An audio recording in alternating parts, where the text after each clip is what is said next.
Hi, everybody, and welcome to this week's episode of Reading the Gospels through Hebrew Eyes.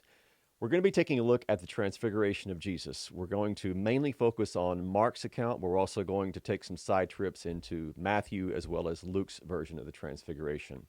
What all three of these gospel writers do is they reach back into Israel's past, into everything from Mount Sinai to the Elijah narratives to Daniel and Ezekiel, and they're pulling all of this Old Testament material into this particular account in the Gospels.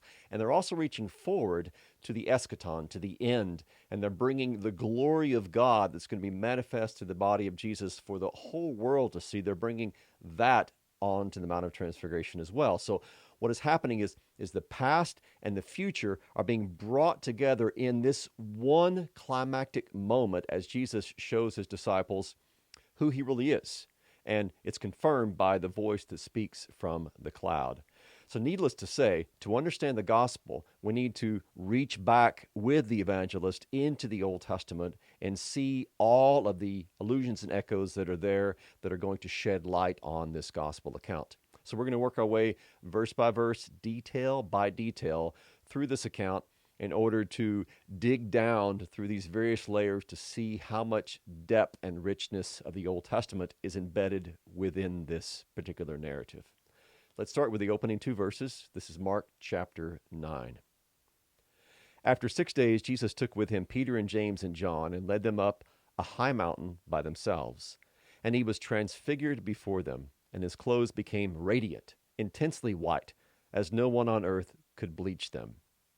Okay, notice right away we have a time referent. It says after 6 days this happened. Now, if we go back in the Old Testament and think of mountains and glory and clouds and all of this, where else do we find 6 days? We find it in Exodus chapter 24. Moses went up on the mountain. The cloud covered the mountain. The glory of the Lord dwelt on Mount Sinai, and the cloud covered it 6 days. And on the seventh day, God called to Moses out of the midst of the cloud. So we have the cloud, we have the mountain, and then we have God's speech when following these 6 days. The same thing that we're about to discover on the Mount of Transfiguration.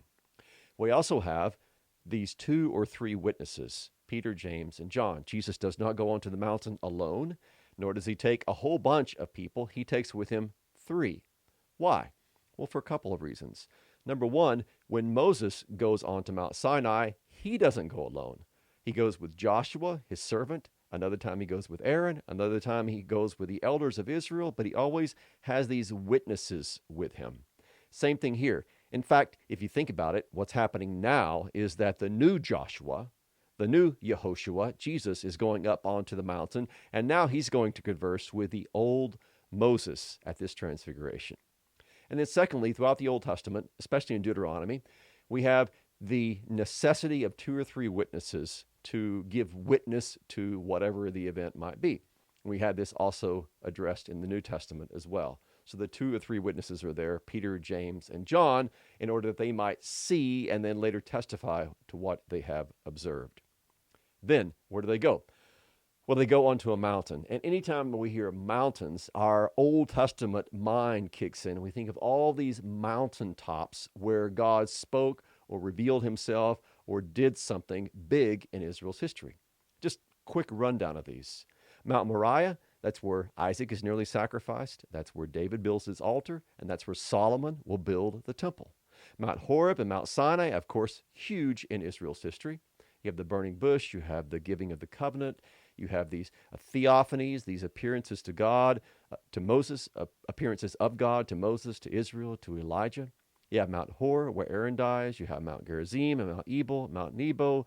We have Mount Hermon, Mount Zion, mountain after mountain, where something significant in the life of Israel is happening. So, needless to say, when Jesus takes these disciples onto a mountaintop, we are expecting something big to happen. And of course, that is precisely what we get. But it's not just a mountain, it's described as a high mountain.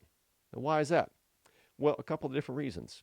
For one, if you go back to the book of Isaiah, chapter 40, verse 9, we have, get yourself on a high mountain. Same Greek in the Septuagint that is used in Mark's gospel. Get yourself up on a high mountain, O Zion, bearer of good news.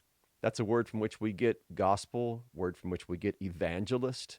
So, bearer of good news, lift up your voice mightily, O Jerusalem. Bearer of good news, evangelist. Lift it up, do not fear, say to the cities of Judah, here is your God. So, what happens on this mountaintop, according to Isaiah chapter 40? You have this Zion, Jerusalem, this evangelist who goes on a high mountain to proclaim the good news. And what is that good news? Here is your God. Well, think about that in connection with the Mount of Transfiguration. Jesus is bringing 3 witnesses who will see this, who will later testify as they evangelize, behold, here is your God.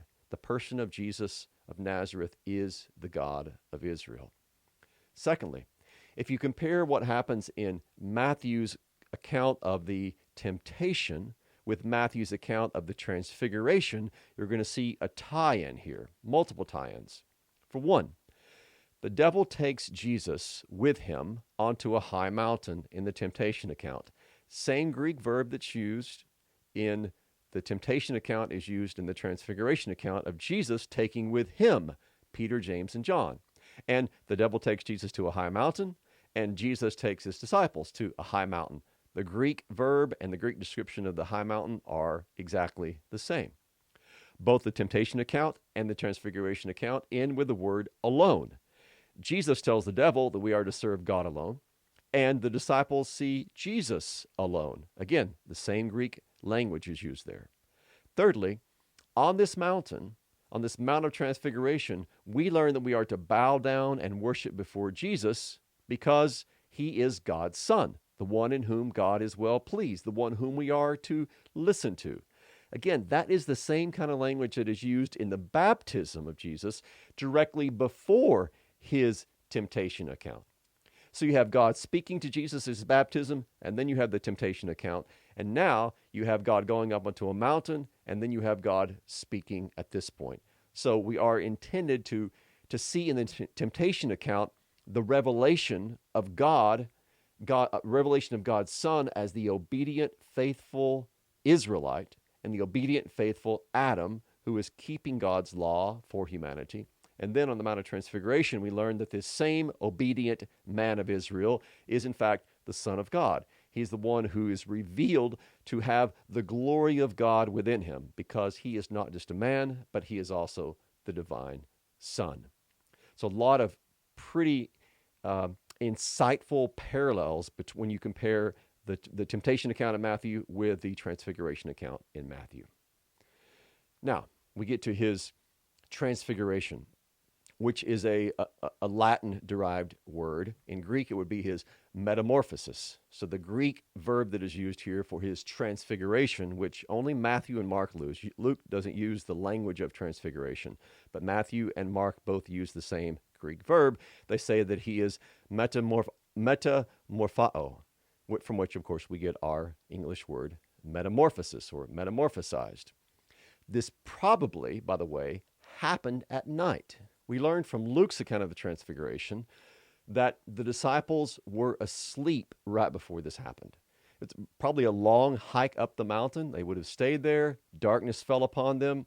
And while it was dark is when he was metamorphosized before them, which, when you think about it, gives extra color to the scene because you think of this glowing white body of Jesus. Well, that would have been stunning during the daytime. Well, just imagine what it would have looked like at night. So probably have this theophany happening under the cover of darkness, making it even more brilliant to the eyes of the disciples. Matthew, Mark, Luke, and John each describe this event in different ways. Matthew says that his face shone like the sun. He also says his clothing became white as light. Mark says his clothing was radiant, intensely white, like nobody on earth could ever bleach them. And then Luke adds that while Jesus was praying, the appearance of his face was altered and his clothing became dazzling white. Now, why would you have these kind of descriptions? Why would Matthew and Mark and Luke each describe this in the way that they do? Because there are several tie-ins between what happens to Jesus and what happened to Old Testament figures, as well as how God himself is described. The most obvious of these is that in Exodus 34, the face of Moses when he came down off the mountain was glowing, so that he would have to veil his face.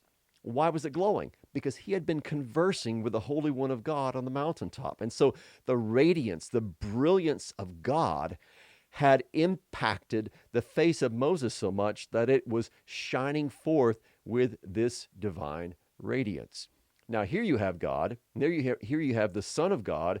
He is radiating this same brilliance of divinity, not in a lunar sort of way. It's not as if the glory is reflected from Jesus, but in a solar sort of way. It looks as if Jesus has swallowed the sun, and the light and the brilliance of his divinity is shining forth through his body. It's not so much Jesus, it's not that Jesus is changed. Jesus is not transfigured or metamorphosized in the sense that something new happens to him. The metamorphosis or the transfiguration is that the disciples, Peter, James, and John, are now witnesses of exactly who Jesus is. They are given eyes to see exactly who he has been all along. There's a couple of other tie-ins with the Old Testament as well. The man on God's throne in Ezekiel's vision was like glowing metal and fire. The Ancient of Days in Daniel's vision has clothing as white as snow, and his hair is pure like wool. And now you have Jesus looking like the Ancient of Days, the Son looking like the Father, in other words. And then Psalm 104 verse 2 says that God covers himself with light as with a garment, all of which testifies to the fact that this man who is standing before them is not just a man, he is fully divine. He is the Son of the Father. Next, you have this incredible visitation by two Old Testament individuals, Moses and Elijah. Mark says, there appeared to them Elijah with Moses, and they were talking with Jesus. Now, there's a whole lot of Old Testament figures that God could have brought onto the mountaintop, but he brings Moses and he brings Elijah. Why is that? Why those two? Sometimes you'll hear because Moses represents the law and Elijah represents the prophets. Okay, but I think there's something else going on. And here's what I think is happening. These two are brought because both of them have a very close tie with Mount Sinai, with the theophany that happens there, and with God's speech. This happened to Moses, this happens with Elijah. And now you have another mountaintop with a theophany and divine speech. They both also have very unusual departures from this world. Elijah, of course, is taken up in the fiery chariot. He doesn't even die. And then Moses, he dies, but God buries him. Nobody knows where his grave is. So an unusual departure from this world. And then thirdly, Elijah especially formed part of the end-time expectations of first-century Jews. They thought Elijah was going to come before the Messiah did, which of course is based on the book of Malachi. So it makes sense for Moses and Elijah to be there with Jesus, talking with him. Now, what were they talking about, you might be asking yourself? Matthew doesn't tell us. Mark doesn't tell us. Luke does tell us. Luke says that they spoke of his departure, which he was about to accomplish at Jerusalem. The Greek for departure is the word from which we get Exodus. They were talking about his exodus that he was to accomplish in Jerusalem. Why was that? Because throughout the Old Testament, especially beginning in books like Isaiah, and then continuing in Jeremiah and Hosea and elsewhere, you have this promise of an exodus that's connected with the coming of the Messiah. When the Messiah shows up, a new exodus happens. An exodus that's going to be greater than the exodus of old, because God is going to gather his people, not just from Egypt, but from north, south, east, west, and bring them home to himself. And not just his people Israel, but the nations as well. There's a cosmopolitan exodus as God gathers the lost children back to himself. That's what Jesus is going to accomplish in Jerusalem. How? Because he is the representative human. He is going to go into exile himself, into the grave, through the cross, and then he's going to come out of the grave. He's going to come back from this death exile in order that he might bring all humanity back to the Father. That's what's happening in Jerusalem. And that's how Jesus affects this worldwide exodus. And that is what Moses and Elijah are talking with him about. They're talking with him. Moses in particular is talking about the exodus that's going to fulfill the exodus that Moses himself brought the Israelites on. And By the way, side note, isn't it kind of cool? Moses finally gets to the promised land. He's finally there with Jesus. He's finally crossed the Jordan, and he has reached the promised land there with Jesus. Next, what happens? Well, Peter kind of interrupts the conversation, and he has a suggestion. Peter said to Jesus, "Rabbi, it is good that we are here. Let's make 3 tents, one for you, one for Moses, one for Elijah." For he did not know what to say, for they were terrified. And then Luke adds that Peter was not knowing what he said. Well, of course, he didn't know what he said. At least he didn't know the full impact of what he said, and he didn't understand perhaps the full implications of what he was suggesting. Throughout this particular narrative, you have all sorts of tabernacle imagery that's used. The cloud, the glory, God speaking, the Exodus allusions, all of which are connected with the tabernacle. Now, Peter says, let's build 3 tents or 3 tabernacles. Probably what Peter had in mind was something connected to the Feast of Sukkot, the Feast of Booths, which happened in the fall. That was the 3rd major festival of the Jews, in which they would come to Jerusalem. They would live in these temporary shelters to imitate, to commemorate when their ancestors lived in tents and in temporary shelters as they journeyed out of Egypt to the Promised Land. So Peter is, as it were, wanting to celebrate a miniature Feast of Sukkot on the Mount of Transfiguration.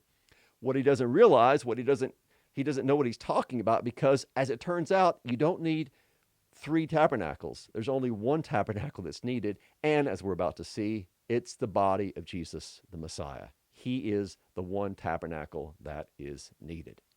And let's get to that now. Mark 9, 7, and 8 continues. A cloud overshadowed them, and a voice came out of the cloud. "This is my beloved Son. Listen to him." And suddenly, looking around, they no longer saw anyone with them but Jesus only. Now, you think of clouds in the Old Testament, and you automatically think of the divine presence, because there's clouds all over the place in the Old Testament narratives that are connected with the appearance of God. Just a very quick rundown of these. In the book of Exodus, God leads Israel by the pillar of cloud. You have the glory cloud appearing. You have God descending on Mount Sinai in a thick cloud. When Moses goes up on Mount Sinai, a cloud covers, envelops the mountain. When the tabernacle is completed at the end of Exodus, the glory cloud covers and descends and fills the tabernacle. Isaiah in chapter 4 predicts that a cloud and fire will cover Zion. In Ezekiel's opening vision, he sees a great cloud with fire flashing out of it. So all kinds of appearances of God connected with clouds. So when you're reading the Old Testament, when you see clouds, you don't really think of rain. You think of the appearance of God. So when this cloud shows up on the Mount of Transfiguration, you know that God is there. God is filling the new tabernacle, the body of Jesus, his Son. Then he speaks. And when God speaks, he compresses so much into this short speech. We've talked before about the literary technique called Metalepsis, where a New Testament author will quote a phrase or a word from the Old Testament, and you're intended to go back and find that and put these side by side and read them in unison. Well, we have multiple occurrences of metalepsis in God's speech. Let's run quickly through those. First of all, he says, "This is my Son." That's the language of Psalm 2. Psalm 2 is the coronation of the Messiah as the King of the nations, and God says to him, "You are my Son." Same Greek in the Septuagint that's used here in Mark's account of the Transfiguration. My beloved, well, that's an echo of Genesis chapter 22, verse 2, where Isaac is described as the beloved son of Abraham. Then Mark doesn't have this, but Matthew adds the phrase, "with whom I am well pleased," which is highly significant. That takes us back to Isaiah chapter 42. It's one of the servant songs. God says, "Behold my servant whom I uphold, my chosen one in whom my soul delights." He delights in this servant. He's pleased with this servant. The servant whom, as we will hear later on, is the same servant of Isaiah 53, the crucifixion servant. And then finally he says, "Listen to him." You can kind of see Moses in the background nodding his head like, yep, listen to him, because Moses predicted the coming of this prophet. In Deuteronomy 18, there's this prophet like Moses that the people are to listen to. Well, here he is. So what has God just done? God has taken everything from the language of Psalm 2 to the language of Genesis 22 and Isaiah, all over the place. He's compressed this into this one speech, which, as you probably realize, echoes what he said at the baptism of Jesus. So these are two pillars that hold up our understanding of who Jesus is, his baptism and now his transfiguration. God speaks in both of these that this is his Son, the one whom we are to listen to, the one in whom he is well pleased, the one whom we are to follow. Now, let me end on one note. If you look at what happens in the rest of Mark's gospel after this particular transfiguration account, Jesus comes down off the mountain with his disciples. They have a little give and take about Elijah and so on and so forth. But when they get down off the mountain, what they encounter is an unbelieving generation of Israelites.